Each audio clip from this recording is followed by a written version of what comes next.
السلام علیکم، آپ دیکھ رہے ہیں city 11 news Pakistan H D. خبر شامل کرتے ہیں جناوالا سے ہمارے نمائندہ محمد شفیق کی رپورٹ کے مطابق چک نمبر 62 گابے ابوالخیر ویلفیئر سوسائٹی کے زیر تمام منعقد محفل میلاد مصطفیٰ سے خطاب کرتے ہوئے سجاد نشین دربار عالیہ قادریہ قلندریہ پی نجف علی خان، حافظ مقصود ارشد، قاسم احسان، مطاع اللہ قادری قلندری، محمد اویس چشتی اور دیگر نے کہا کہ امت مسلمہ کا ہر فرد ناموس رسالت کے لیے ہر طرح کی قربانی کے لیے تیار ہے۔ حضور نبی کریم صلی اللہ علیہ وآلہ وسلم ہی وہ ہستی ہے جنہوں نے بھٹکی ہوئی انسانیت کو ہدایت کی اور روشنی عطا کی۔ آپ کائنات کے لیے امن و سلامتی کے پیغمبر بن کر آئے اور خصوصی طور پر خواتین کو معاشرے میں ماں، بیٹی اور بہن کی صورت میں جو تکریم اور عزت ملی ہے وہ سب آپ کے میلاد کے صدقے ملی ہے۔ انہوں نے کہا کہ موجودہ حالات میں مسلمانوں کے خلاف دنیا بھر میں جو پروپیگنڈا ہو رہا ہے سب مسلمانوں کے آپس میں ایک گربان کی وجہ سے ہو رہا ہے۔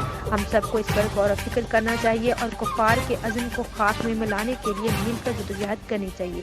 دین سے دوری کی وجہ سے امت مسلمہ بحران کا شکار ہے۔ ہم سب کو چاہیے کہ ہم اللہ اور اس کے رسول صلی اللہ علیہ وسلم کے بتائے ہوئے طریقوں پر عمل کریں تاکہ ہماری دنیا اور آخرت سنور سکے۔ مزید خبروں کے لیے دیکھتے رہیے city 11 news Pakistan H D.